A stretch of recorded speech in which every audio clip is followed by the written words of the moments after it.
Hello again, everybody. Welcome to this HeatSmart webinar Wednesday. My name is Lisa Marshall. I am the HeatSmart Tompkins Program Director, and our program covers Chemung County, where I live, as well as Tompkins County, where this program started. I do this work because I have a long-standing interest in solutions to climate change. I have a science background, and I've been a community organizer and policy advocate here in New York for many years now. But most of all, I do this work because I'm a mom with 3 amazing kids, and I'm really dedicated to leaving the world for them as best as I can. So that's my motivation to come to work each day. And I'm very thankful to see all these friendly faces on this webinar. Dana's is my one of my clean heating interns or clean energy interns, and she's going to be monitoring the chat. Hello, everyone. Say hi. And you can ask questions in the chat, but I ask that you stay muted during my slide presentation, and then there will be time at the end for questions. I won't drag on. The title of this webinar is Getting the Most Out of Your Heat Pumps, and this is for you whether you already have a heat pump system, whether you're planning to get a heat pump system, or whether you are just wanting to learn more about heat pumps. So I am going to they'll launch our very first poll, and you can tell us why you joined this webinar today. So as I said, HeatSmart, I'm the program director of HeatSmart Tompkins. We were the first ever HeatSmart or clean heating and cooling program in New York, and possibly even in the world.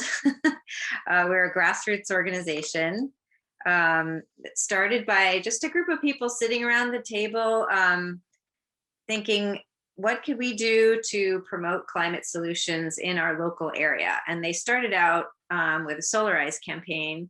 And that campaign was so successful that they decided to move on to something with even more impact and a little bit more challenging, which was to promote home energy efficiency, and in particular, heat pumps.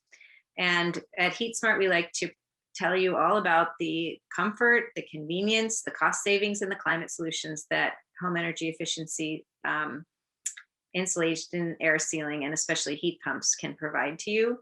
We are a nonprofit. We don't make any money off of any sales. We're here for just education and outreach purposes only. And we like to say, let HeatSmart be your guide, because it can be a little bit difficult to navigate the process of figuring out how to replace your heating system or improve your home envelope. So as I said, we are a clean heating and cooling community. And this map is a point of great pride with me.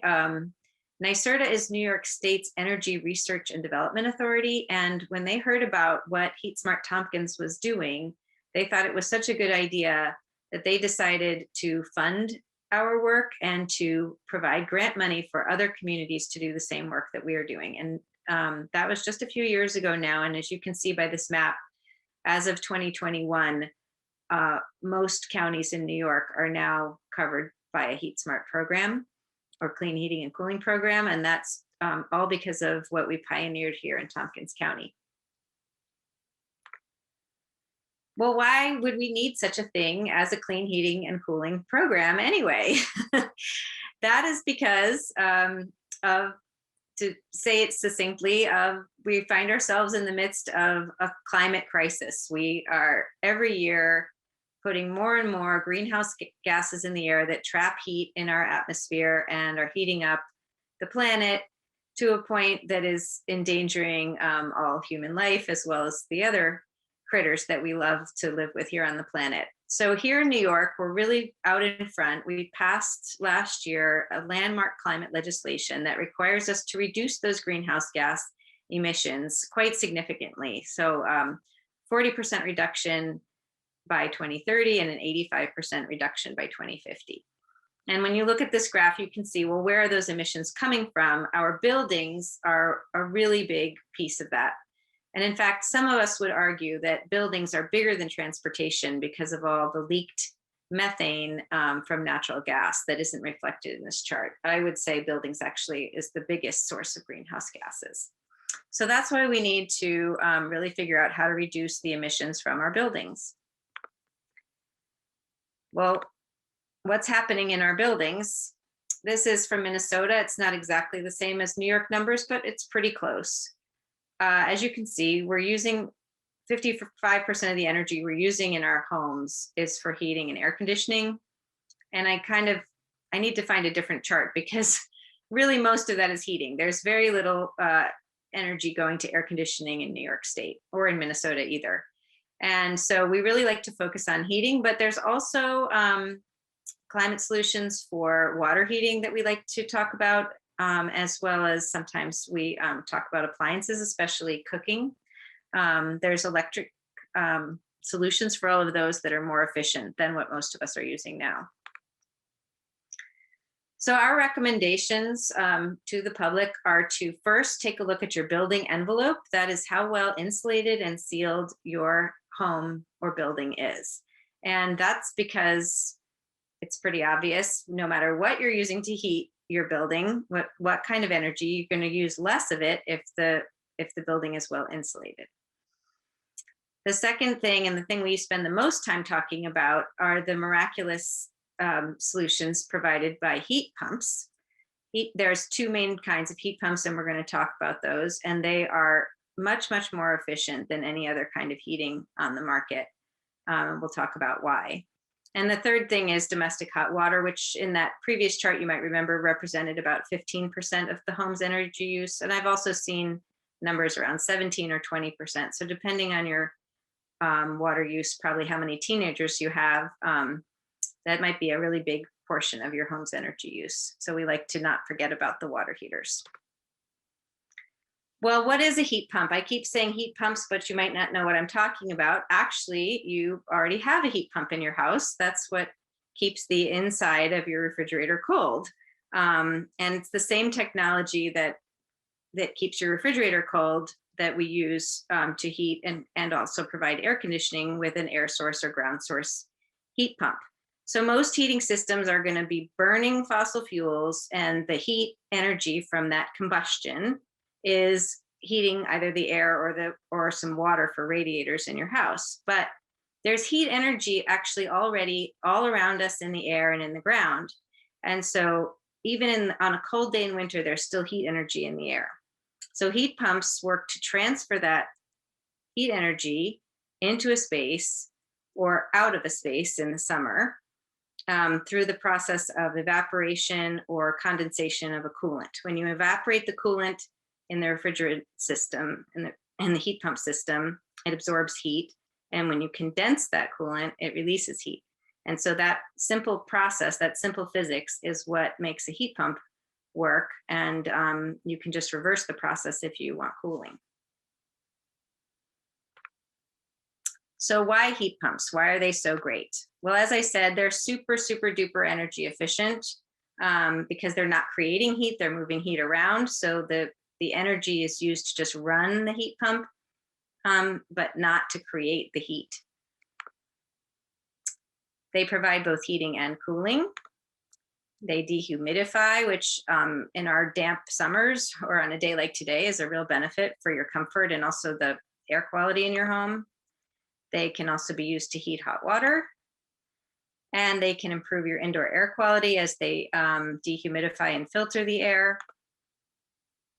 And if you're heating currently with propane, oil, or electric resistance, you will dramatically reduce your energy bills if you replace those systems with a heat pump system. They're also super duper convenient. I'm hearing every single day from people who are tired of chopping wood, tired of hauling bags of pellets around or coal, and would love to sit on the sofa with a remote control and turn on the heat or turn on the air conditioning. They just are concerned about the longevity of their ability to stay in their home if they have to keep chopping wood, et cetera. So the convenience of a heat pump should not be undersold. Here's some pictures of some of the different kinds of heat pumps. On the left, we have the air source heat pumps. Those are commonly called mini splits, and those are really convenient units because they don't rely on the existing heat distribution in your house. They have their own distribution, and so you can heat a whole home with these, but you can also stick one in where you need some extra heating or cooling, or in an outbuilding, a garage. They're very adaptable units, and they are just terrific. There's also ground source heat pumps. Sometimes people call that geothermal. And this is what I think of as the gold standard of heat pumps because they're the most efficient. They work by taking the heat out of the ground, which all year round is around 50 degrees.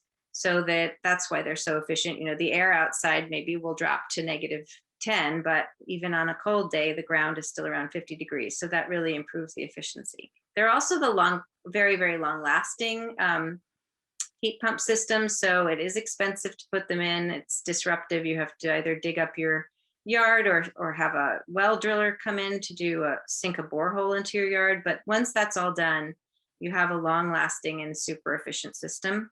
And they can also provide the heat energy to heat your hot water.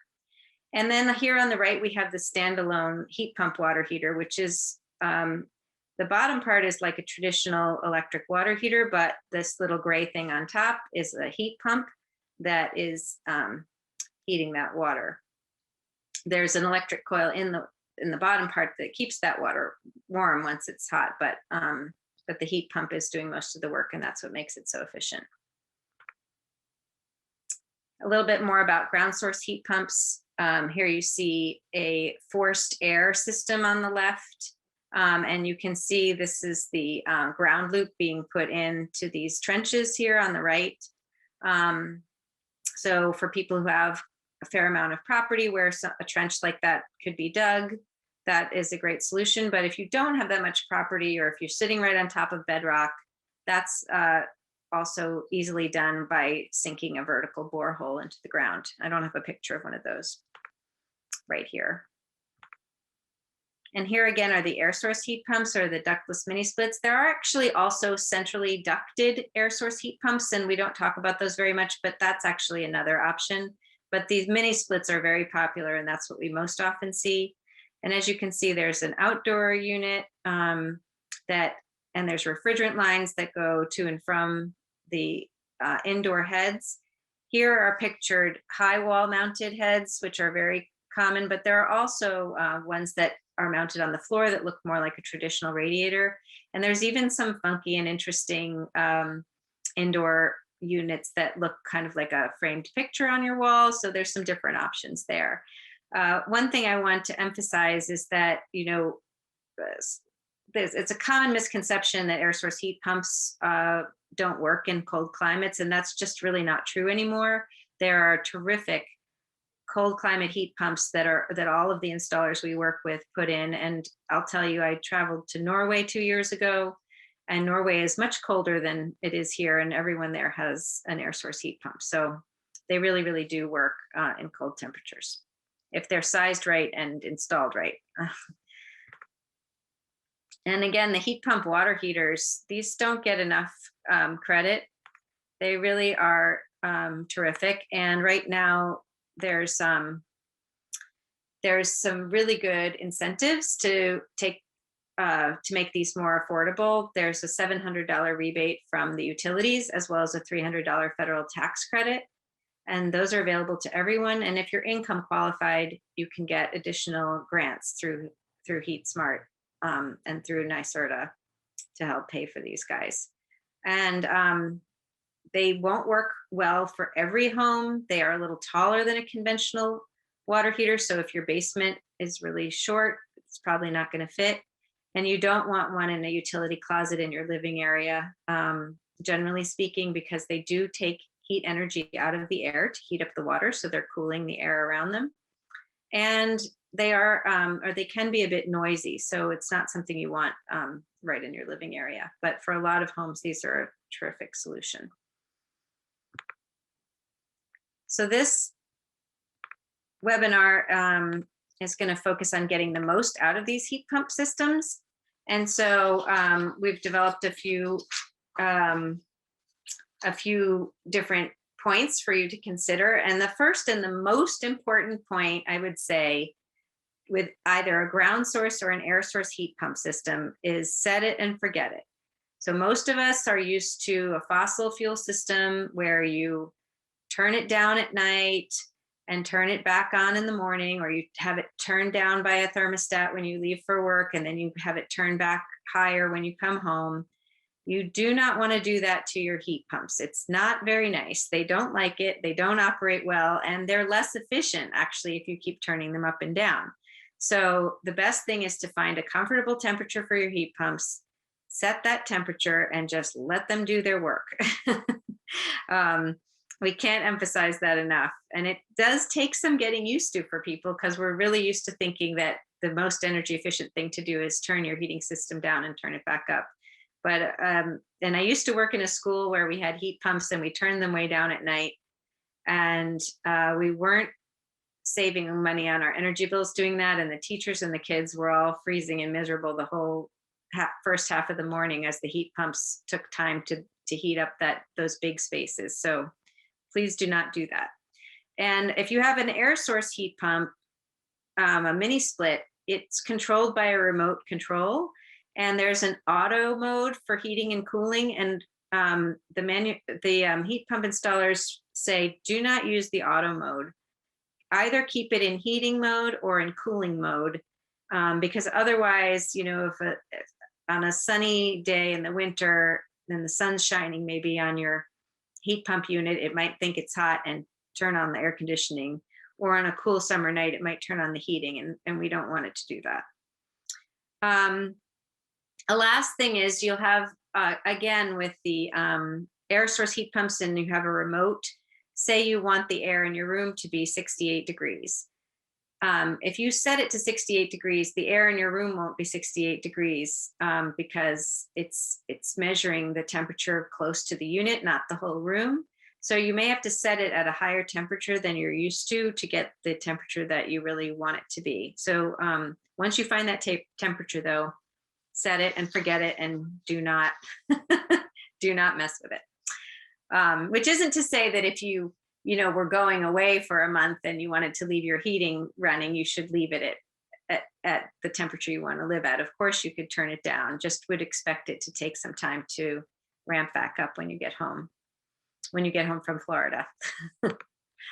Okay, so you want to optimize your fan speed and the airflow. This again is for air source heat pumps, but it's also for some kinds of ground source heat pumps have these kinds of wall units that would be the exact same principle. So this is mostly for air source, but there are so-called fan coils that work with ground source heat pumps, as well as VRF systems that basically have the exact same kind of indoor heads as an air source heat pump. So this is for all those people. So the fan speed you do want to set on auto. So you don't want to set the heating and cooling on auto, but you do want to set the fan speed on auto, at least at first, and let it work that way. Let it distribute the heat or the cooling that way. And if it's not, working the way you want it to, then you can play around with the fan speed and turn it up a bit. But it's happiest if you just set it on auto. And then for airflow, it depends whether you're heating or you're cooling. So for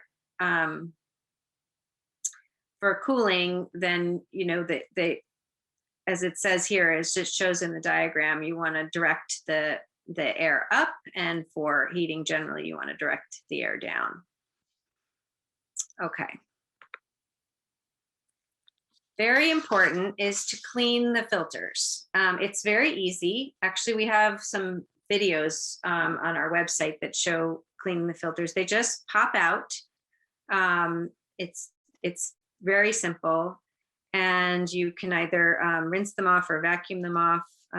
Your heat pumps will come with a manual that explains all of this, and your installer should show you how to do it the first time. But if you forget, you could always ask us or consult your manual.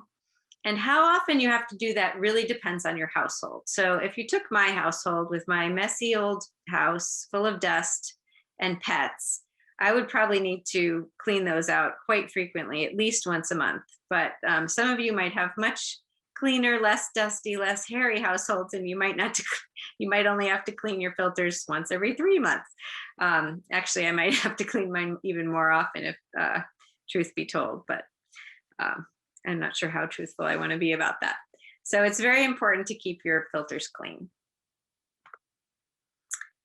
And while we're speaking of cleaning, you want to keep that outdoor unit, and this again is for air source heat pumps, free and clear of leaves and snow that could be stuck in the fins.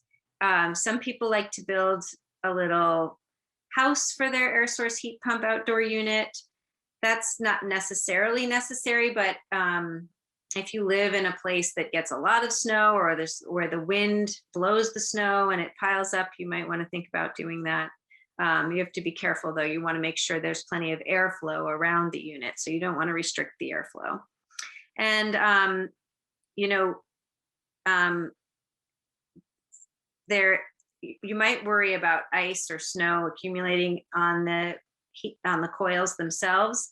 You don't really have to worry about that because the air source heat pump does run a defrost cycle every once in a while in the winter, and it defrosts those coils quite adequately, and so you don't have to do anything about that. It does it itself.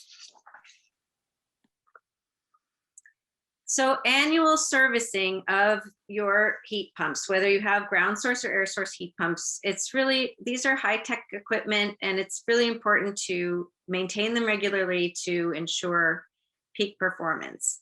With a ground source heat pump, there are also some filters that you can change yourself, but you're not going to want to take your heat pump apart and get all the gook cleaned out on the inside. That's something that your installer is going to want to do, that kind of maintenance generally. And I've heard from a couple of people, this is kind of funny, the optimal time to get your heat pumps cleaned is in late June, after the cottonwood trees are done shedding all of their fluff. Apparently, cottonwood tree fluff is the bane of heat pumps. So you want to get all that stuff off your heat pumps as soon as possible. And that's particularly, again, air source heat pumps where that unit sits outside. You definitely want to get that cottonwood fluff off there. And, if you have a lot of cottonwood trees around, you might want to talk to your installer about how to keep that fluff off there. So you want to get, most of the inspection is just taking a look, testing the temperature that's coming out, cleaning out the drain lines and the pumps, opening up the door to check for any rodent nesting, clearing out the leaves that might be stuck inside, etc. One thing that we want to talk about with the maintenance is unless there's a problem and your heat pump isn't working well, you don't really want a pressure test on the refrigerant lines, because every time a pressure test is done on the refrigerant lines, a little bit of that refrigerant escapes into the atmosphere, and that stuff's not good for the atmosphere. So we want to keep our refrigerant inside the heat pump and contained until you take that heat pump out of service, at which point it is recycled carefully. All of our installer partners are very committed to providing service for the heat pump systems that they install. And if you sign a contract with them for annual maintenance, that means that they will call you and remind you to schedule annual maintenance, and that if you call them with a problem, they're going to definitely prioritize you ahead of somebody who doesn't have a contract with them. And another consideration is, say you got a ground source heat pump installed and you signed a 10-year maintenance contract with the installer as part of the package, you could, deduct that off of your federal taxes along with the price of the heat pump system. So you could really save on that maintenance contract. So some things to consider. But even if you didn't sign a contract, our installer the installer that installed your heat pumps is gonna be happy to help you maintain them, of course. So those are tips for getting the most out of your heat pumps. I'm going to go on to just talk a little bit about the benefits of heat pumps that I mentioned before. The cost savings are quite considerable, especially compared to propane, oil, and electric baseboard for heating your home with this ASHP stands for air source heat pump, and the GSHP is ground source or geothermal heat pump system. So as you can see, people can dramatically save on their bills. This probably does not include the cost of cooling. So if you're using those systems for cooling, the heat would go up, the cost would go up a bit. This is just the cost for heating as compared to other fuels. Okay, so heat pump systems currently are still more expensive than a traditional fossil fuel system to install. But because we think it's so important that people start to put in heat pumps, there are incentives available to help offset the costs. So for air source heat pumps, there's a rebate through the utility of $1,000 per 10,000 BTUs of heating load, which typically comes out to about anywhere between $2,500 and $6,000 off the cost. There's also a federal tax credit of a whopping $300. And for ground source heat pumps, there's a bigger rebate, $1,500, because they are more expensive systems. So that typically comes out to about $4,000 to $9,000 on the typical house that we see. But then whatever you pay, if you get a ground source heat pump system this year, and if you owe federal taxes, you can take a 26% tax credit off the cost of installing that system. And if you owe less taxes than that tax credit, you can amortize that over 5 years so that you can get the full tax credit. There's also grants for insulation and air sealing, and some of these grants under some circumstances can be put towards heat pumps as well. But these are for people who income qualify. And this table shows who currently income qualifies in the 2 counties that we cover for the various grant programs. So the Empower program right now is providing $10,000 grants. The Assisted Home Performance program is providing a $5,000 matching grant. So for every dollar you put in, they put in $1, up to a total of $5,000 or up to a total of a $10,000 work scope. In addition, and stackable on top of these grants, HeatSmart right now, through our partnership with Sustainable Tompkins, has additional grants that you can get for heat pump system, $2,000 for heat pump system and $300 for a heat pump water heater. And that, again, can be stacked on top of all of the incentives we've already talked about. And the Sustainable Tompkins also runs this wonderful thing called the Finger Lakes Climate Fund, where people offset their carbon use, and that money goes to grants here in our own community to help pay for insulation, air sealing, and for heat pumps. So that can be stacked on top of all these other grants. I do want to say that the HeatSmart grant funding is about to come to an end. So if you think are income qualified and you're thinking about moving forward, you might want to move forward sooner rather than later to take advantage of that HeatSmart grant. Can you do it? Okay, I won't go into details about this, but I am so excited about this. New York State is conducting a heat pump demonstration pilot study for low to moderate income households, where they are providing very deeply discounted heat pump systems for approximately 500 households across New York State. And this is so that the state can learn what the barriers are to heat pump adoption, what type of housing people have, what the actual carbon emission savings will be for these people with heat pumps, so that we can make better policy to help more people get heat pumps. To qualify for the study, you have to be in one of those income categories on the previous slide. You have to have a heating system that is older than 5 years old. Your house has to be not on natural gas. That's exempt from the study. And the insulation your house's building envelope has to be adequate to support a heat pump system for heating, or else be able to be made efficient enough for that through the grant monies that are also provided for that. So if you're interested in the heat pump demonstration study and you think you may qualify, definitely get in touch with HeatSmart ASAP. This launched in December and there's only $5 million, and once it's gone, it's gone. So at the end of all of those incentives, you still might find that the heating system that you want is more than the cash that you have on hand, and you might want to borrow. New York State offers loans through the Green Jobs Green New York program, and the interest rate depends on your income. Alternatives Federal Credit Union offers energy efficiency loans, and I think all of our installers also offer financing through Enerbank. So there are several options for financing if that's a better option for you. I want to just talk briefly about our installer partners. We have 3 of them. When it says partnered with, that's for the heat pump study that I mentioned earlier. That we have Daily Geothermal and NP Environmental. They are heat pump specialists. They're small family-owned companies with about 20 employees each. And they specialize mostly in heat pumps, air source heat pumps, ground source heat pumps, and heat pump water heaters. And so for the heat pump study, they're required to partner with an installation partner. So that's what that's about.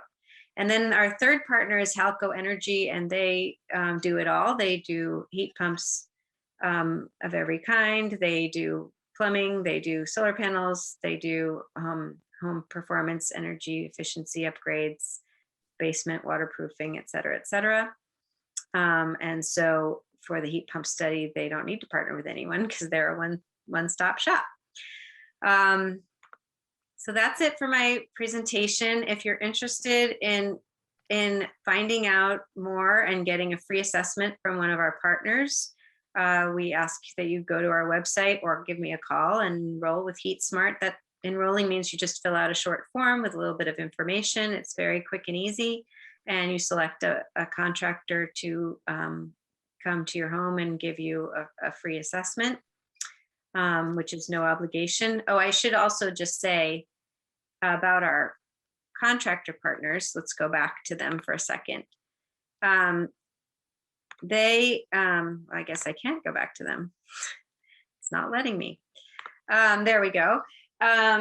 Is that they go through a very intensive vetting and interview process to be part of the HeatSmart program. So we ask them questions about their equipment, their experience, their customer service, their insurance that they carry, the way that they treat their employees, their the design principles that they use for heat pumps, and how well they want to work and collaborate with us. And if they make it through all of that, then they can be a HeatSmart partner. So we ask a lot of them, and they provide a lot for you, and that's why we recommend these 3 companies. So all right, back to the thing. So if any of this was interesting to you and you live in Tompkins or Chemung County, please get in touch with us at heatsmarttompkins.org, or you can give me a call at 607-500-HEAT.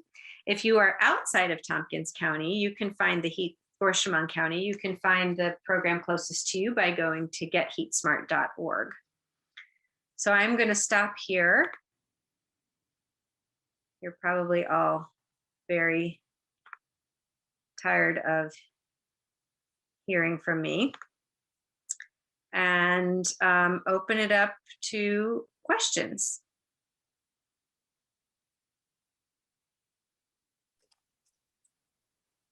So Joyce, I see your hand up. Go ahead. Hi. Yeah, so I'm sorry, I'm out walking my dogs. I was wondering about this. I've been interested in them for a while, but I have a hot water baseboard heating system that's powered by a propane boiler. It's a high efficiency Navian propane boiler, but had a lot of issues. And so it was suggested that I get a heat pump as well, shoulder for the shoulder months or as a backup or whatever. But I guess the question is, if I relied on a heat pump, does that mean I would have to have the hot water baseboard system like ripped out? Or would the water freeze and burst the pipes in the winter? Do you know what I'm saying? I'm not sure what you're saying about the water freezing and bursting in the winter. But I will say, you don't have to remove your current heating system. If you're thinking about, for example, air source heat pumps, they come with their own distribution system. And Right. some people leave in their old system for several years because they want to see how they go with the heat pumps, or they don't want to spend need to remove the old system, or whatever reason. So that's a perfectly valid thing that people do. In some cases, a new system, a new geothermal or ground source system might use your existing baseboards, in which case you would disconnect them from the propane. But honestly, that often isn't the best solution. It can be a good solution, but it isn't always. So there is absolutely no requirement to remove your old system. Even if you got a new system through this heat pump study, they don't require the old system to be removed. What they're just asking the installers is to do good customer education and say, this new heat pump system is a whole home system. It should work for you in any kind of weather, on any kind of day. It's not intended to just be used as an air conditioner or for the shoulder seasons. But let's say if it was, if I wanted to have two heating systems, because like I said, I've had some real issues this year where I've not had heat for weeks. And I wanted to keep two, but if the hot water baseboard system was not responding to the thermostat because the thermostat the room is being heated by the heat pump, so the thermostat that controls the propane boiler isn't kicking it on, and the water is therefore not circulating through the baseboards. Gotcha. I'm concerned that the water is going to freeze and burst the pipes because they go along the floor, but it's around the perimeter of the house pretty much. I understand the question. One of our board members raised his hand. I think he wants to address this, but I'll just say first, Joyce, that there is some guidance available for people using both a heat pump system and a fossil system to manage that exact question. I didn't include this in the presentation mostly because I want people to be really thinking about their heat pumps as their whole home system and not coordinate with a fossil system. But Tom, go ahead. I think you wanted to help Joyce with her question, so feel free. Okay, so probably the easiest solution there is to just put glycol in the system. It can sit static for a long time. So I recently did this for a client of mine. They had a boiler. They didn't really want to get rid of it. They wanted it as a backup in case anything ever happened. So we just put glycol in the system. And it's, it's new. It's like only 3.5 years old. But the thing is, there's also the domestic hot water that is controlled by the boiler because it's a combination hot water, heating domestic hot water system.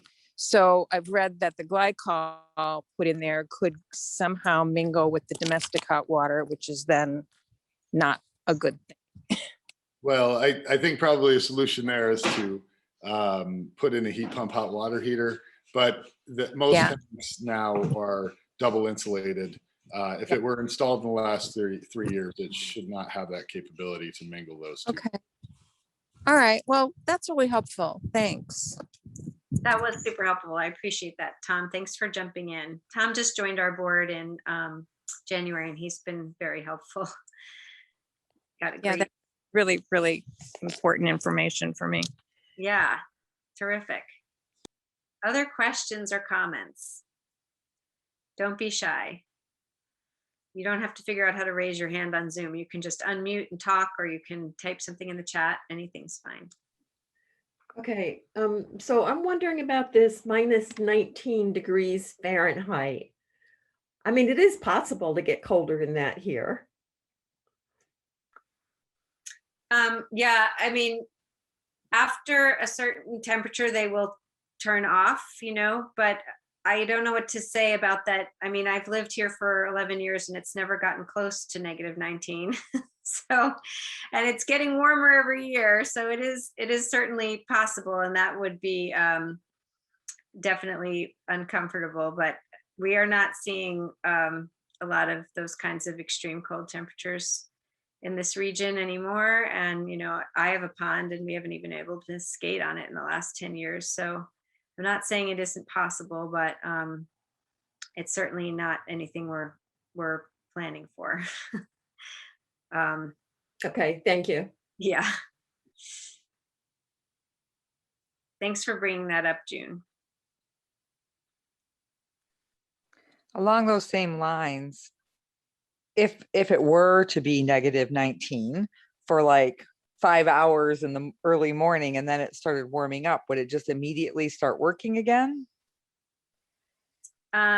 That's a good question. Do you have to hit a reset button or something if it turns itself off, Tom? That's a good question for you as well. No, I mean, I've not looked at what it actually does at 19.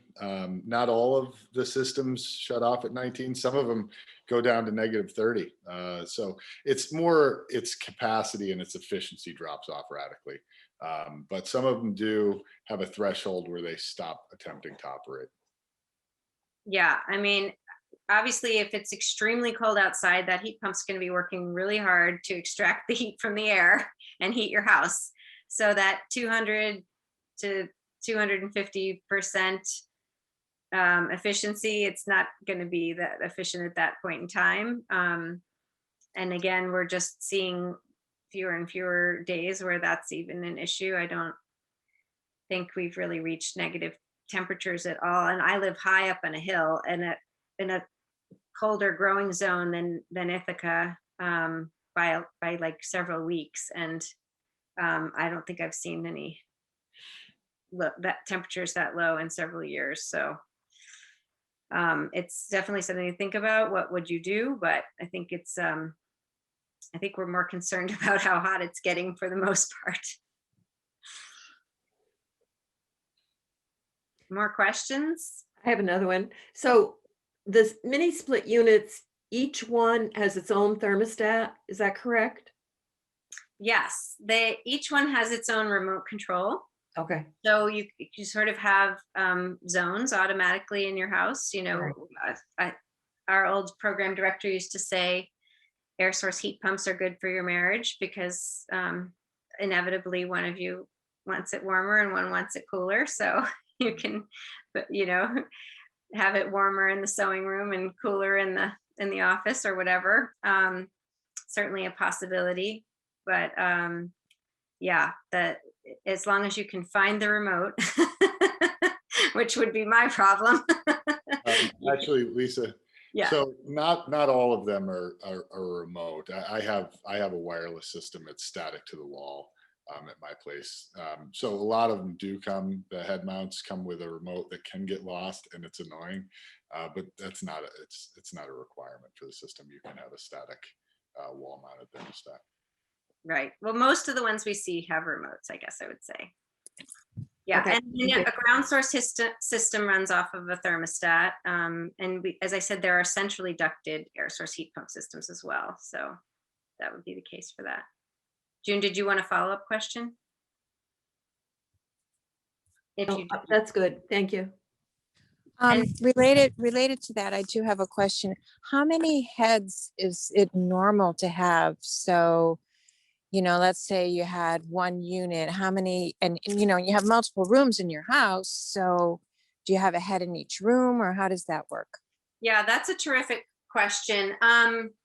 Through this pilot study, we've seen a lot of mobile homes get heat pumps, and they have, as you know, they're like long and narrow with a lot of little rooms, and it doesn't really make sense to put a head in each room, which means that if you want the heat to distribute well, you're going to want to leave some of those doors open, at least during the day, to let the heat move around. It really depends on a lot on the layout of your house. So a more open layout is more conducive to the heat flowing around well, and you need fewer heads. a bunch of little tiny rooms is not the best. Although there's a lot of different ways to make it work. I don't see Monica. Monica, you remind me how it worked out for you. So Monica has teenagers who like to keep their doors closed and had air source heat pumps put in. And I don't remember, what was the solution that came up at your house? Well, yeah, this is a good question. And that was a real debate in my installation process. And I actually, over the course of 2 years, had 3 different contractors come and give, make proposals, and they recommended different things. I live in a pretty small, small square footage, but 2-story house. And the downstairs was fine. I was going to put a mini split in the 2 rooms that were at the opposite sides of the house. And there's a big there's a central room, and that was going to be fine. But upstairs, there were 3 small bedrooms separated, and there was a stairwell that went up in the center. And the different proposals were, one was to put a mini split just at the top of that stairwell and have it cover the whole upstairs, but it was going to require the kids leaving their bedroom doors open, which they did not want to do. And to be truthful, I wasn't confident that even with the doors open, there's just not enough actual side-to-side movement of the air, of warm air among those level surfaces. So I was a little skeptical myself. In the end, I ended up mirroring in the upstairs what I had done in the downstairs, which is put indoor wall units on the 2 bedrooms that were at the ends of the upstairs, the 2nd floor. And there's 1 small bedroom in the middle. And he does complain that his room gets really cold. But it's actually not that bad, because he's got there is warmth that comes up through his floor from the downstairs, and the adjacent bedrooms are warm. So I think he just complains that he doesn't have a heat pump in his room, although his room is so small. I mean, not a heat pump, but mini split. His room is so small that he would be just baked right out of there if I'd put one in there. So anyway, I don't know that this helps anybody else's situation, except it's certainly an illustration of the fact that it kind of depends on how your house is laid out and how you use it and flow around it. Exactly. No, I think that is very helpful to a lot of people, and a lot of people have a very similar house to what Monica has. She has a pretty typical house for this area, an older 2-story home. And what I often see in proposals let me just premise this by saying, we can talk about generalities, or people can talk about their own systems. This is the real importance of the home visit from the contractor, because there's an art and a science to this. It's not just a sort of one size fits all. So designing the heat pump system that will really work well for your house is really important, and the contractors have the expertise. I have general knowledge about heat pumps. I can tell you about Monica's house, but I'm not an engineer. I'm not a heat pump designer. So that's why the visit with the installers is so important. I do see a lot of proposals with for air source heat pumps that I really like, when there's 1 outdoor unit that goes to the upstairs heads and a 2nd outdoor unit that goes to the downstairs heads. And one thing I like about that is, if there was a problem with the system, with one of the units, you still wouldn't go without heat, because the other system presumably would not be having a problem at the same moment as the other one. So, if your upstairs one went out and your downstairs one still worked, it might be chilly upstairs, but you wouldn't be freezing. So that's nice to see. I like those systems. I've even one on one side of the house and one on the other side of the house. Yeah, go ahead, Joyce. Is the thermostat connected, or is the thermostat on the head, like wherever it's positioned, or however many are positioned, or is it on the unit outside? It's on the head. Okay, so each head, let's say you had 2 or even 3 different, they each could have a different temperature setting. They could, yes. Okay, all right. As long Yeah, as does it work all right with, like, my house has got huge arch ceilings. I don't know if you know what deck houses look like, but it's like real wide open. in like the living area, dining room, kitchen with big arched ceilings. Does it, and it's a big space. I mean, Those, you could- in my experience, the big open concept houses work really well. We have a little video home tour one of our volunteers did for us of her house that's sort of like that. And she actually says in her video, she got her system put in quite a long time ago. And that big open double story room has a couple of heads, and she actually only ends up using one of them and heats the whole space. She doesn't even need the other ones. so you don't even have to have them both running. You could choose which one if you didn't need to. Well, the same- hopefully your contractor is designing you a system so well Right. that you wouldn't have one that you don't use, because why would you Okay. pay for one that you don't use? But in her Well, case, yeah. probably it was early on, and the Yeah. installers weren't as used to putting these in. You know, they're learning a lot as they go. I think Right. all the installers would say they're installing in it and designing better heat pump systems now than they did 5 years ago, because they just have so much more experience with them. So Yeah. Okay. That makes sense. yeah. So I have another question following up on what Monica said. So once the design is done, that's it? Like they're not flexible? You can't just stick another one up someplace? Well, I mean, the adaptability of an air source heat pump system is you could sort of always stick another one, but the idea is that a system is designed that it's so well that you wouldn't need to. So hopefully that would not ever be necessary, but they are pretty flexible, adaptable type things, but they're not, infinitely flexible. Like they don't have teeny tiny itty bitty ones, like for Monica's son's room, it wouldn't have made sense for it to have its own head because it's such a small room. So and then depending, I guess what we hope to see is that you have like a really robust conversation with the installer about your house, making sure that the insulation is there and that the air sealing is there, and how you use your house and what your goals are, like the temperature that's most comfortable for you, et cetera, et cetera. Like I said, if you leave for 3 months of the year and go to Florida in the winter, how would you keep, what would your heat pumpy system be doing while you were gone? That type of thing. It's really important because to customize this for you so that it works for you and that you're happy. Okay, thank you. Yvonne? Hi. Hi. I just wanted I had a heat pump installed in the fall, and I ended up having one head downstairs and two upstairs because I have, 3 small bedrooms and a bath. It was pretty broken up in the upstairs. It's a small house and it's very well insulated and sealed.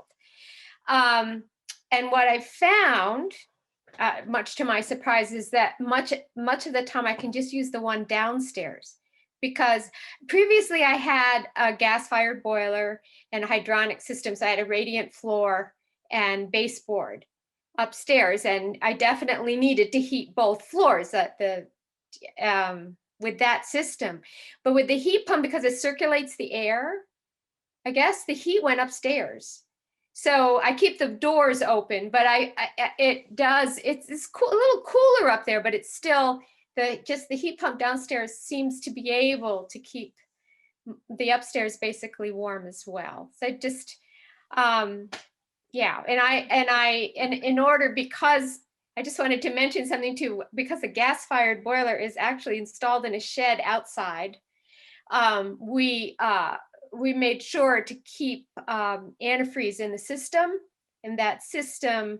so that the pipes wouldn't freeze. But I think that's the same as glycol that was mentioned by some. Glycol is a kind of antifreeze. So that's if Joyce is still here. I think that was your question. Yeah, I'm here. That's good information too. That's helpful. And if anybody, so Yvonne lives in Eco Village, which is up on a hill, and it's very windy and can get very cold up there. Right. Well, as I So- put in the chat that it has gotten below 0 up here. And I just wanted to mention that my house stayed quite warm with the heat pump. I have no idea if it was very efficient or not, but this house did well. Yeah. And and I also wanted to say that you can probably use electric heaters if you have to in very extreme conditions that add more heat. I mean, it'll up your electric bill, but it would probably supplement. I mean, if you're really afraid that, oh my God, the house will freeze, that there's Well, probably you that know, option.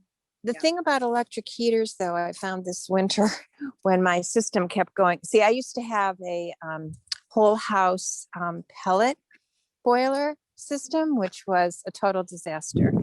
So anyway, I found that using electric heaters, my house isn't wired well enough, I guess, to handle the load. So I could run, let's say, one in the bedroom, which, you know, it did okay if I kept the door shut. But then if I tried to plug one in that was, I guess, going off, if it wasn't a dedicated, space on the Circuit. control board, Yes, it would blow, you know, it would constantly tripping. So I could really only use like one at one end and one at the other end of the house. Yes, they're And you know, wired. it definitely wasn't warm. It was torture.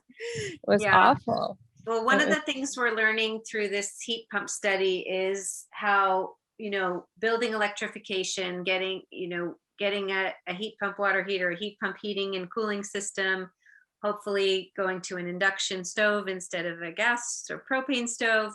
Most of us are going to need that electrical panel upgraded. And so Right. through the heat pump study, they are providing funds to help pay for that. But that is definitely a need that we are seeing. Oh, so really you have to get it upgraded, and this special study is just that, a special study. There wouldn't be any funds available for that, right? There aren't any dedicated funds available for upgrading electrical panels outside of the study that I know of now. Yeah.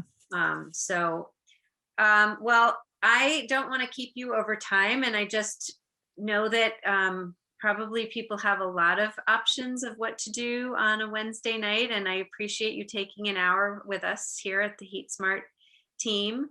For those of you who are in our region, follow up with me. If you're in a different region, go to getheatsmart.org to find the clean heating and cooling community closest to you. Thanks to our guests who joined in a lively and interesting conversation, and to our out-of-town guests. I see you there, Dana Levy and Ryan Puckett. Thanks for joining, and have a pleasant evening, and stay warm, stay cool, and stay in touch. Take care.